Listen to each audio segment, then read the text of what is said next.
AI boom का सबसे ज्यादा परिचित चेहरा है सैम ऑल्टमैन।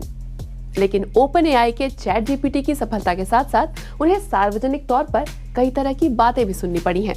क्या वो आर्टिफिशियल इंटेलिजेंस की सीमाओं को बहुत जल्दी और बहुत दूर तक धकेल रहे हैं?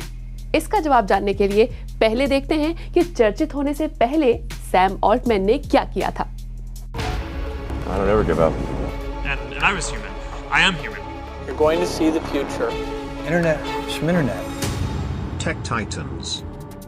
पूरा नाम सैमुअल हैरिस ऑल्टमैन, जन्म 22 अप्रैल 1985 को अमेरिका के शिकागो में। 8 साल की उम्र में उनको अपना पहला कंप्यूटर एप्पल मैकिन्टॉश मिला। मिसूरी में एक प्राइवेट स्कूल में पढ़ाई की और फिर प्रतिष्ठित स्टैनफोर्ड यूनिवर्सिटी में कंप्यूटर साइंस में एडमिशन लिया। लेकिन 1 साल पढ़ने के बाद ही 2005 में कॉलेज से ड्रॉप आउट हो गए।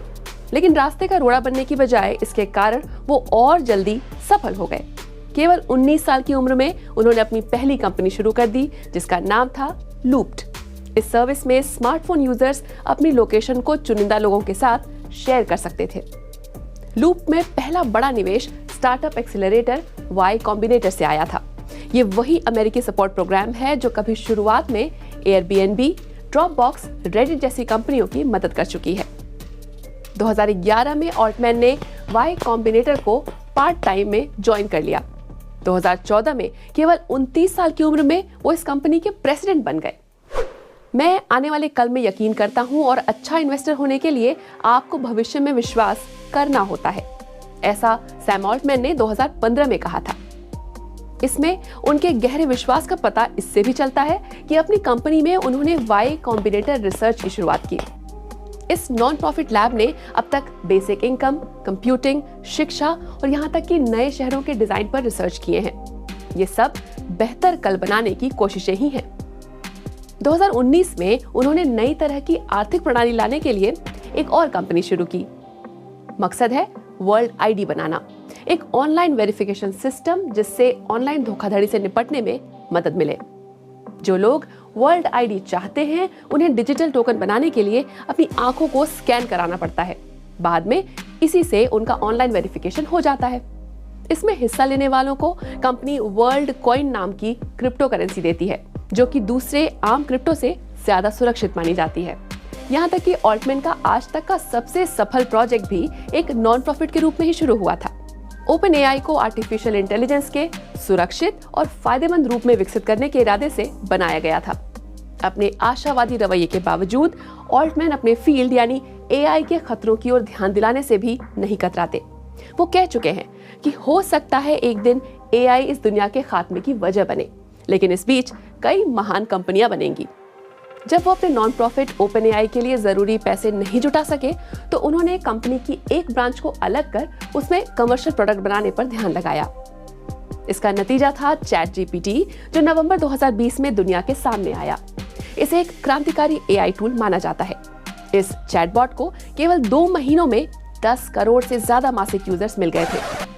तुलना करें तो फेसबुक को इतने यूजर मिलने में करीब 4.5 साल लगे थे। इस समय सैम ऑल्टमैन की नेटवर्थ 50 से 70 करोड़ डॉलर के बीच होने का अनुमान है। लेकिन ऐसी अपार सफलता अपने साथ कई परेशानियां भी लेकर आई है। ओपन एआई पर कई बड़े कॉपीराइट उल्लंघन के मुकदमे चल रहे हैं।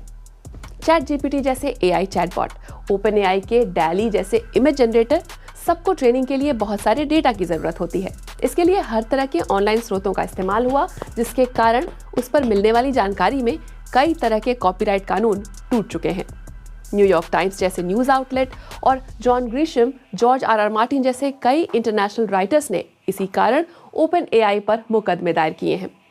डेटा सुरक्षा पर नजर रखने वालों का कहना है कि यूजर डेटा के मामले में ओपन एआई पारदर्शी नहीं है। चैट जीपीटी यूज करते समय आप जो कुछ भी टाइप करते हैं उसे एआई को ट्रेन करने और बेहतर बनाने के लिए सर्वर पर स्टोर किया जाता है। ऐसे में किसी का निजी डेटा और कंपनी डेटा भी खतरे में पड़ सकता है। यहाँ तक कि ओपन एआई का बोर्ड भी ऑल्टमैन की योजनाओं से पूरी तरह वाकिफ नहीं था। इसी शिकायत पर उन्होंने ऑल्टमैन को ही कंपनी के सीईओ पद से हटा दिया था। हालांकि 5 दिन बाद ही उन्हें फिर से सीईओ के रूप में बहाल कर दिया गया। तो ये सब भी कुछ साफ समझ नहीं आता। सवाल ये भी है कि क्या ऐसी तकनीकों का इस्तेमाल करते जाने से हम भी खतरे में पड़ सकते हैं। ऑल्टमैन के हालिया बयानों को देखकर ऐसा नहीं लगता। वो इस बात पर खास जोर देते हैं कि वो एआई के खतरों को बखूबी समझते हैं। उन्होंने खुद ही चेतावनी दी थी कि एआई कई नौकरियां तेजी से खत्म कर देगी। एक ओपन लेटर पर साइन कर उन्होंने लिखा था कि एआई के कारण मिटने के जोखिम कम करना विश्व के लिए उतना ही अहम होना चाहिए जितना महामारी और युद्ध जैसे दूसरे सामाजिक खतरों से निपटना है। तो क्या एआई ऑल्टमैन के हाथों में सुरक्षित है? क्या इसका विकास और कंट्रोल केवल आईटी एक्सपर्ट्स पर छोड़ देना चाहिए? आप क्या सोचते हैं? कमेंट कीजिएगा।